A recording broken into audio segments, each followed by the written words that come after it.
안녕하세요. 네, 오늘 핵심 주제 5번째 수요와 공급의 균형인데 시험 문제 무조건 나오는 거죠, 이건. 자, 그래서 우리 연습을 한번 좀 해야 되는데 그 전에 우리 한번 복습을 한번 좀 해보자고요. 자, 일단 어, 수요하고 그 다음에 공급하고 있는데 요 수요와 공급이 동시에 변할 때를 우리가 봐야 되죠. 그렇죠? 동시에 변할 때. 그러면 딱 네 가지 케이스밖에 없어요.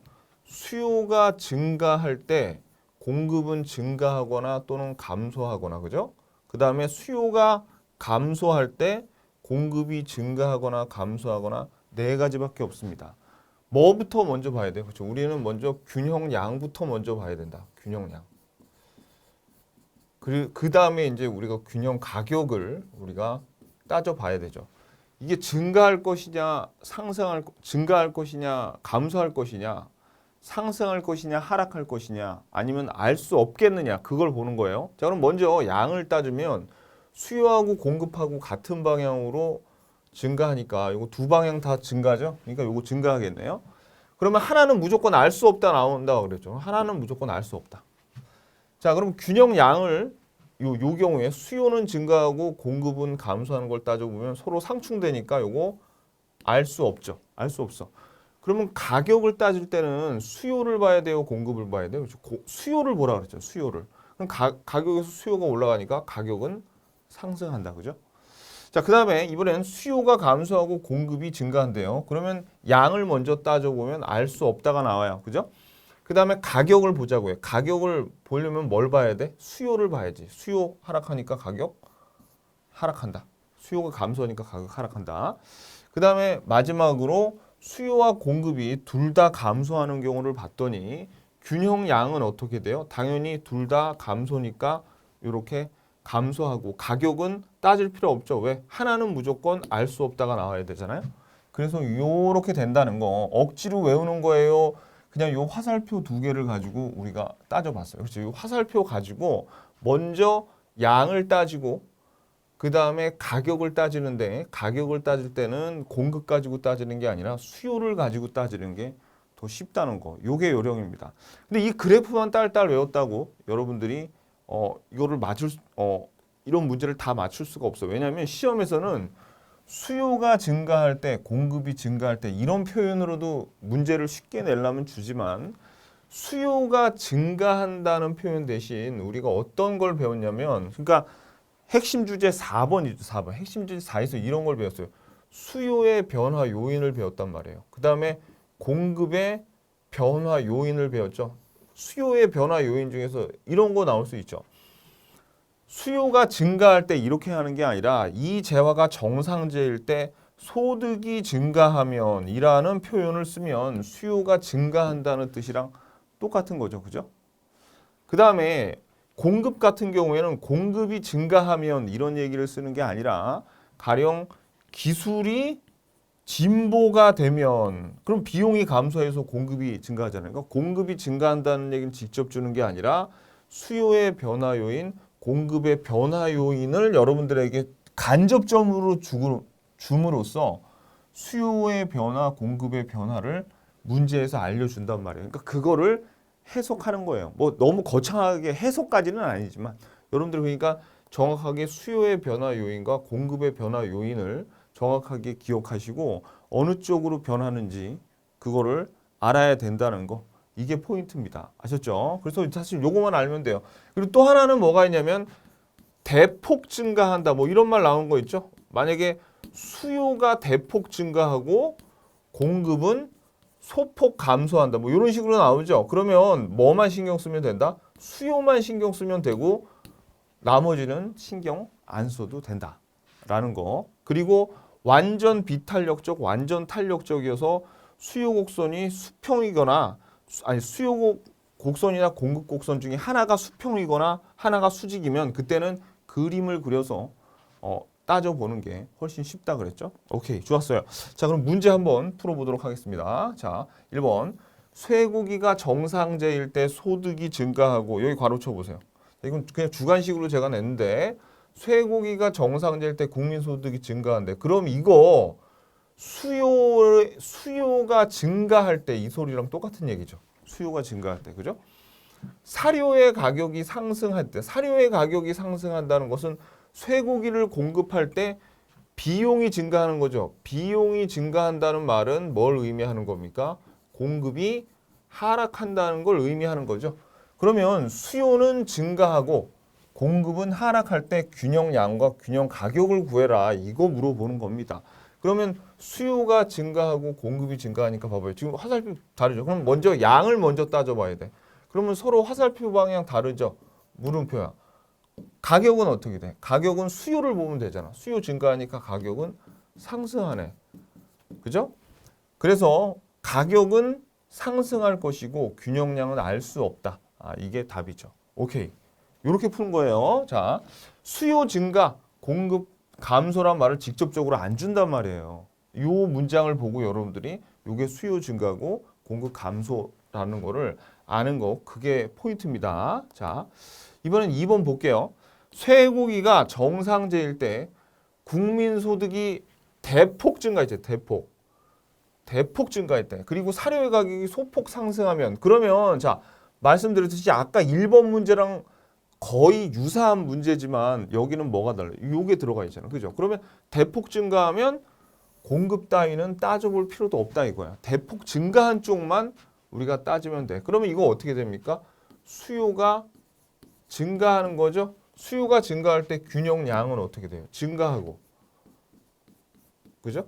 그 다음에 가격은 상승하잖아. 그죠? 그러니까 균형 가격과 균형량 모두 증가, 상승하게 된다라는 거죠. 그러니까 요거 대폭 이런 말 들으면 요건 따질 필요가 없다라는 겁니다. 오케이. 자, 그러면 다음에 17번 볼게요. 17번. 자, 17번에 수요 함수가 Q는 600-4P고 공급 함수가 Q는 2P였는데 소득의 증가로 수요 함수가 Q는 1200-4P로 이동하였다면 균형 가격과 균형량은 얼마나 변화했는가? 이런 거는 자 보세요. 먼저 안 움직이는 게 뭐야? 안 움직이는 게 요놈이죠. 이 공급 곡선은 안 움직이는데 수요 곡선이 어떻게 되냐면 요 수요 곡선이 요렇게 이동을 하는 거예요. 그럼 먼저 우리가 그림을 한번 그려보면 어떤 걸 물어보는 거냐면 안 움직이는 공급 곡선이 있는데 수요 곡선 요게 D0라고 칩시다. 요게 D1으로 옮겼을 때 요 균형점에서의 균형량과 가격, 그죠?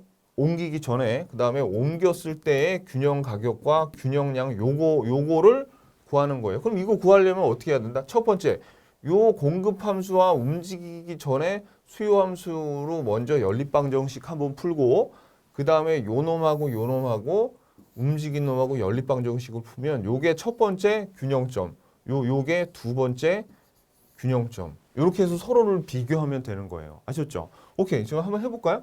자, Q는 첫 번째 연립방정식 Q는 600-4P고 Q는 2P니까 그러면 요 놈하고 같아요. 그래서 600은 -4P고 그 다음에 2P가 이렇게 됩니다. 그럼 요거를 요로 넘겨요. 그러면 6P는 600이 되는 거죠?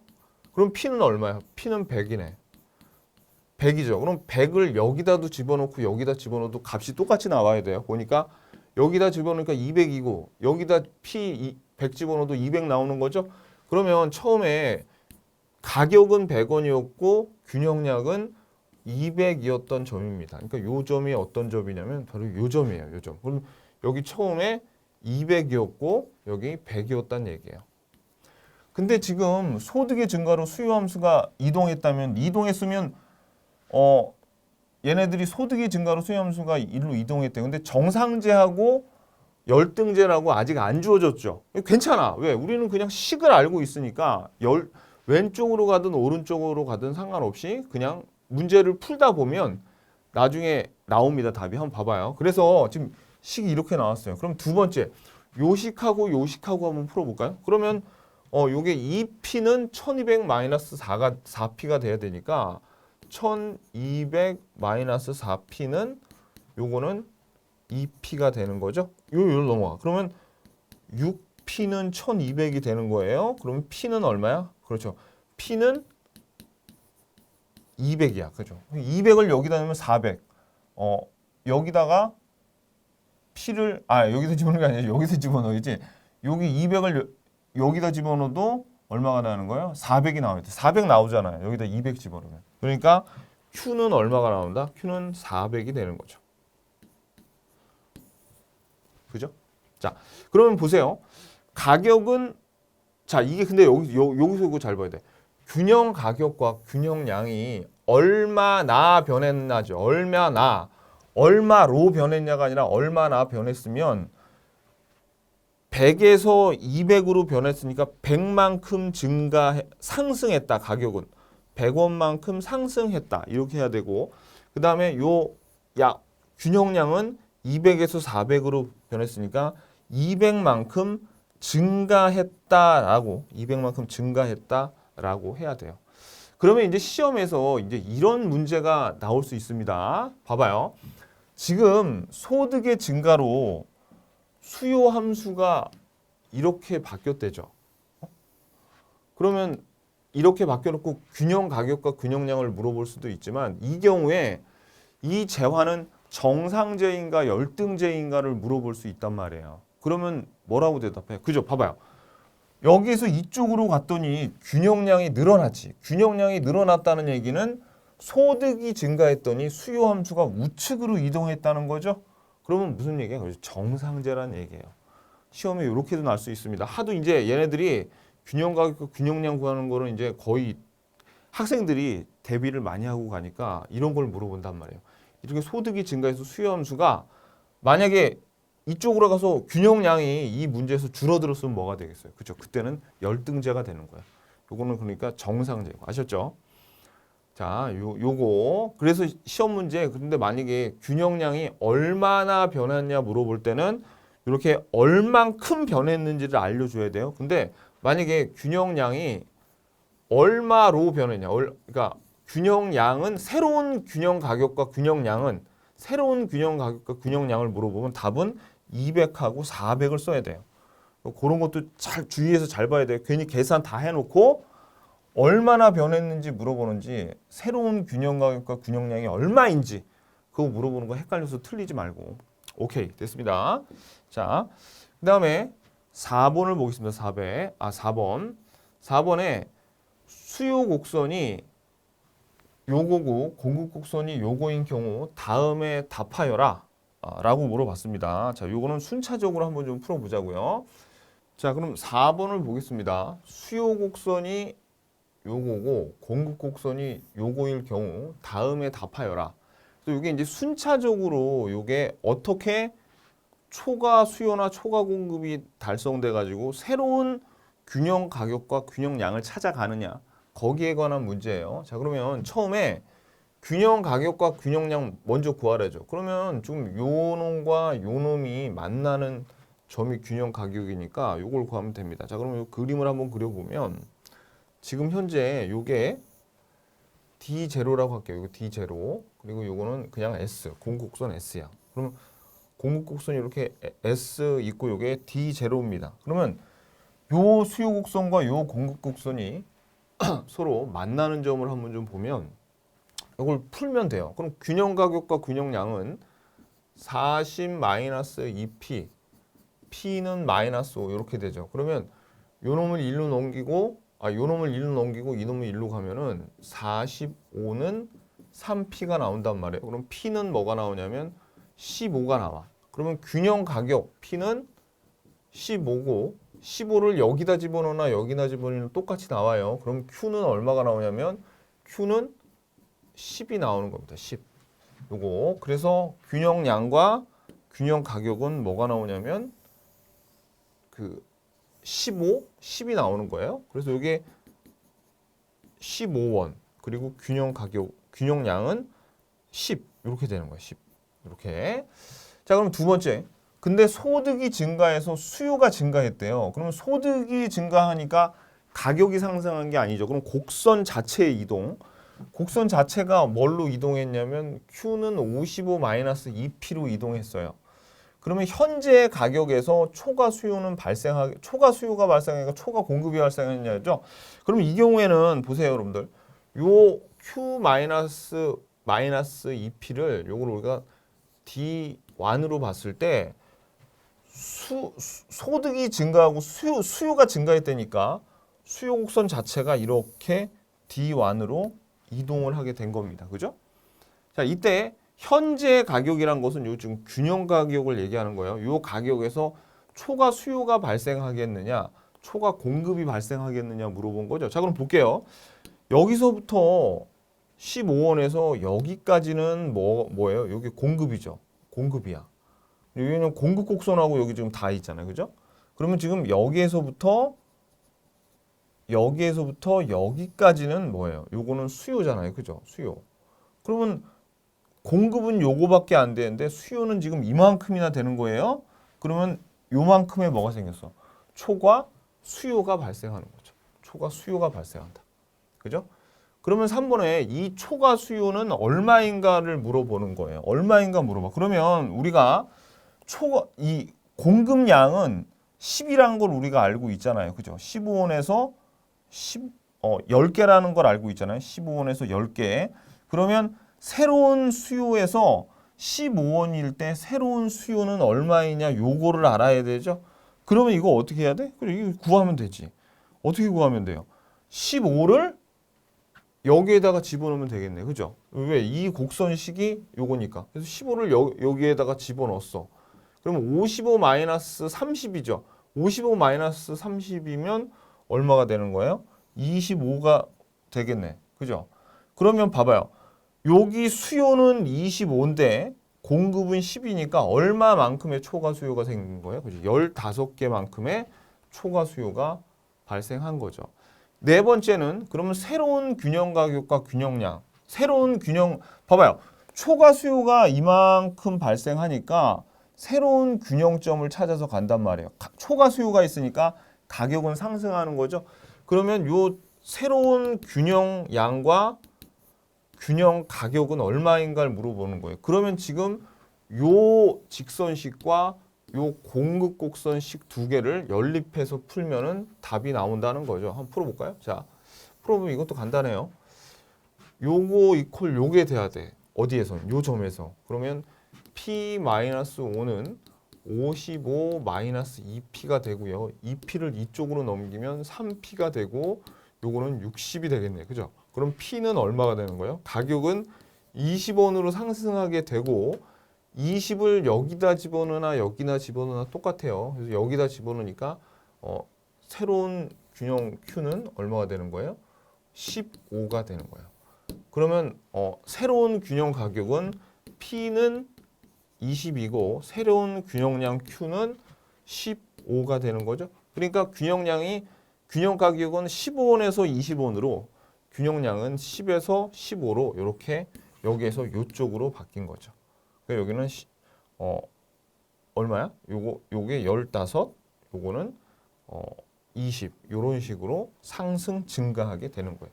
수요 곡선이 오른쪽으로 오니까 아무것도 아니죠, 그죠? 그러니까 이 연립방정식 두 번만 풀면 되는데 초과 수요, 초과 공급 물어볼 때는 어떻게 해야 돼? 그렇죠, 그냥 여기에다가 집어넣은 다음에 빼주면 돼요. 빼주면 돼, 그 가격대에서.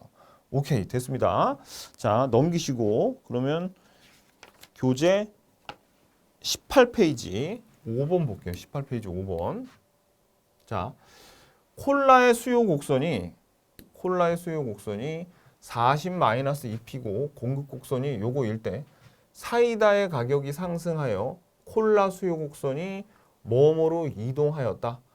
균형 가격과 균형량은 어떻게 되겠는가? 요거 물어보는 거죠. 자, 그러면 이것도 균형 가격이 뭐만큼 어디에서 뭐뭐로 하락해야 됐으니까 먼저 요 수요 곡선이 여기에서 요로 이동을 했어요. 요로 이동을 했는데 이때 공급 곡선은 가만히 있었어. 그러면 얘네들 한번 풀고 여기에서 요렇게 연립해서 두 번 풀어가지고 여기에 균형 가격과 균형량, 여기에서의 균형 가격과 균형량 요 두 개를 비교를 해야 된다는 얘기입니다. 그러니까 이건 연립방정식 두 번만 풀면 돼요. 그러면 요놈하고 요놈하고 한번 풀어보면 자, 40-2p는 p-5죠. 그러면 여기서 1로 넘기고 여기서 1로 넘겨. 그러면 요거 3p는 45예요. 그럼 p는 얼마가 된다?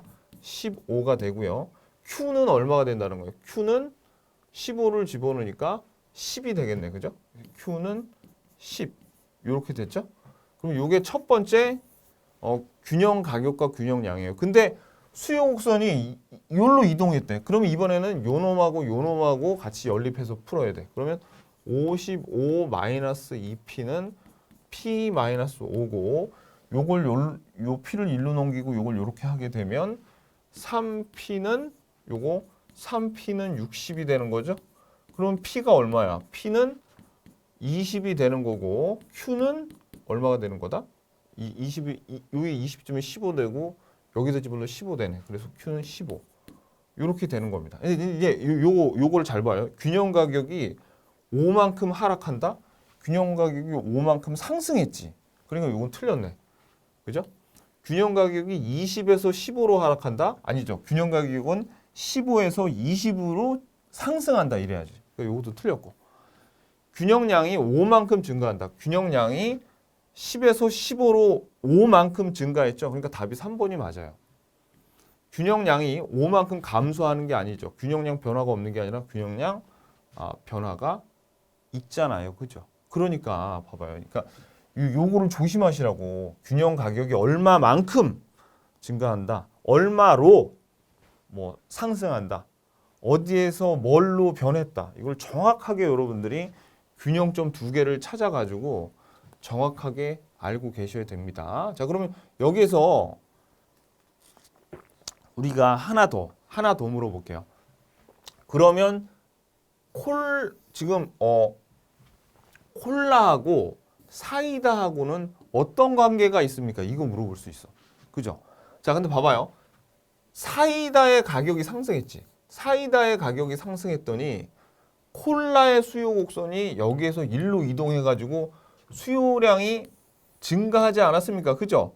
그러면 사이다 가격이 상승을 했더니 사이다의 수요를 콜라가 뺏어왔다는 얘기죠. 서로 대체제 관계에 있는 거예요. 대체제 관계.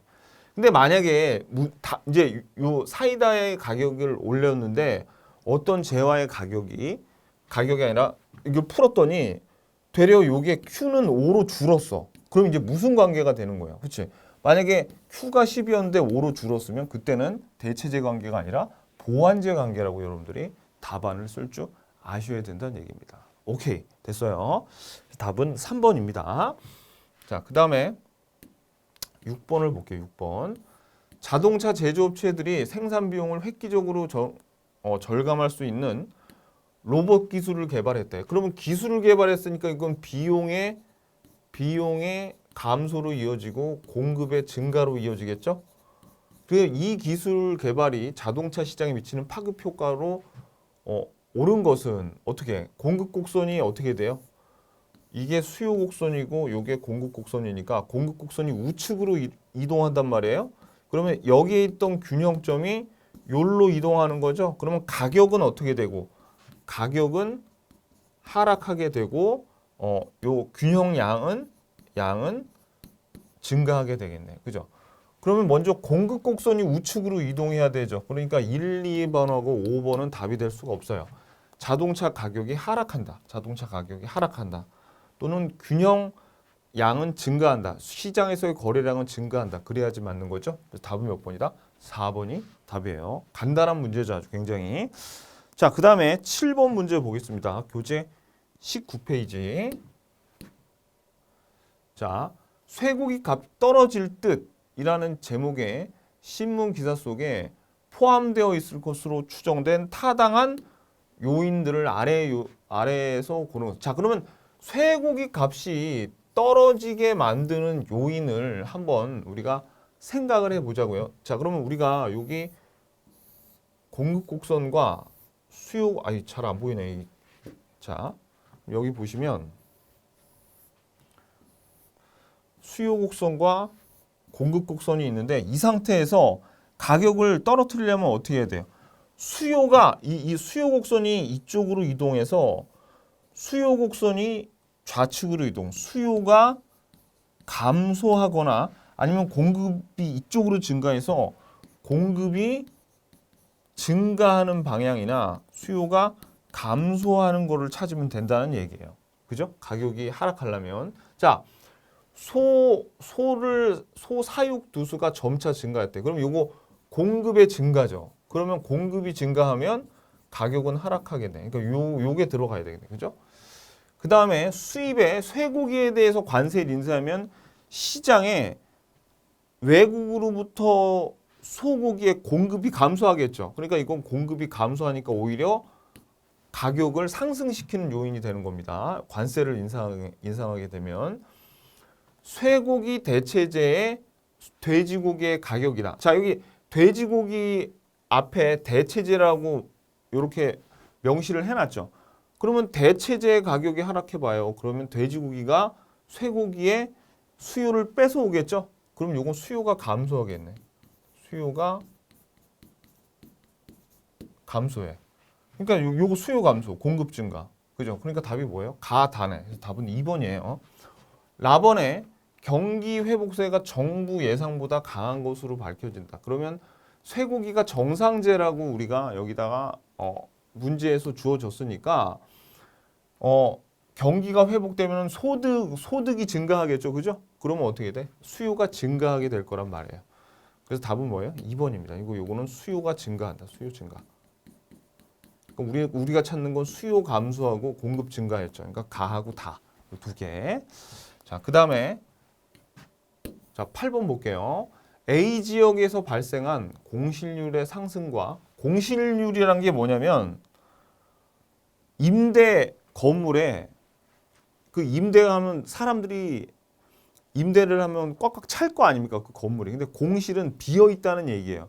그 임대가 잘 안 된다는 얘기예요. 자, A 지역에서 발생한 공실률의 상승과 임대료가 하락한 원인이 된 것은 그러면 요거 균형량이죠. 공실률이 상승했다는 것은 균형량이 감소하고 임대료가 하락했다는 것은 가격이 하락했다는 얘기입니다. 자, 그럼 볼게요. 봤더니 일본의 상업지구 A에 지진이 발생하여 100여 개의 빌딩이 파괴되었고 이로 인해 A 지역의 사무실 공간은 약 20% 감소했대요. 그 말은 뭐냐면 지진이 발생해서 요 상업지구에 공급이 감소한 거죠. 공급이 감소.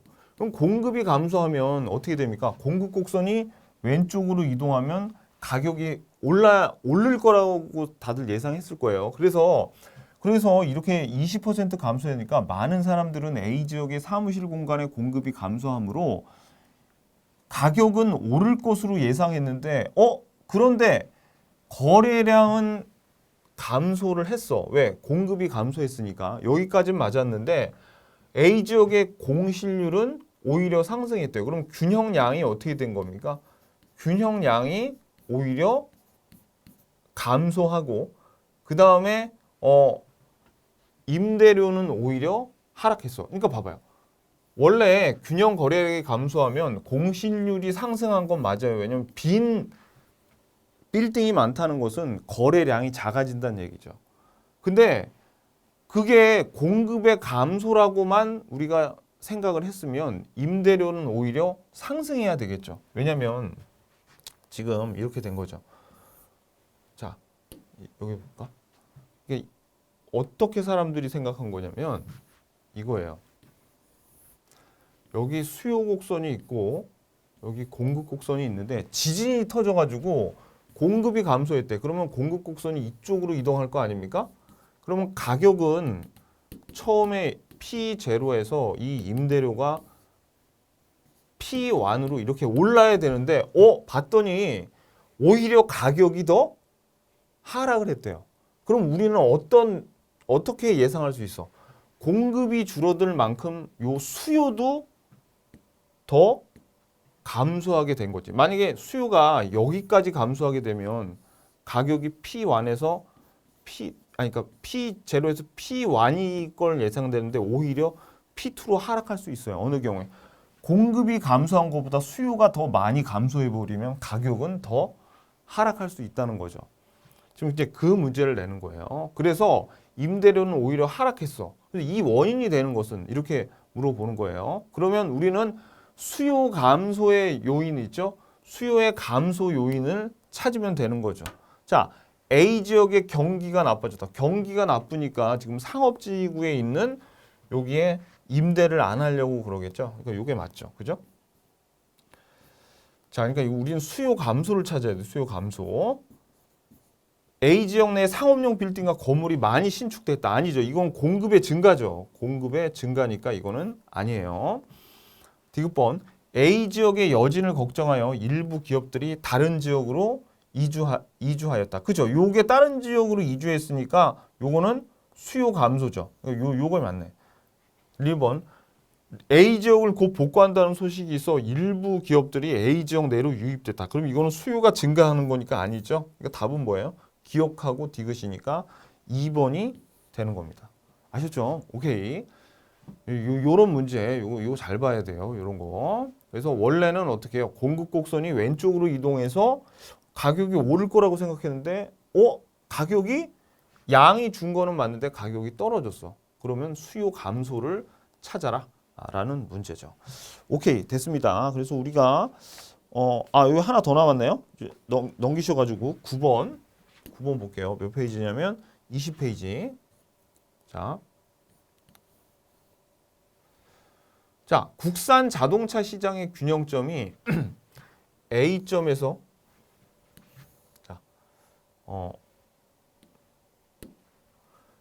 A점에서 B점으로 옮겨갔답니다. 그죠? 그랬을 때 가장 타당한 거, 그 이유가 가장 타당한 거를 찾는 거예요. 그러면 A에서 B점으로 옮겨갔으면 어떤 일이 벌어져야 되냐면, 자, 균형점이 공급 곡선이고 수요 곡선이죠.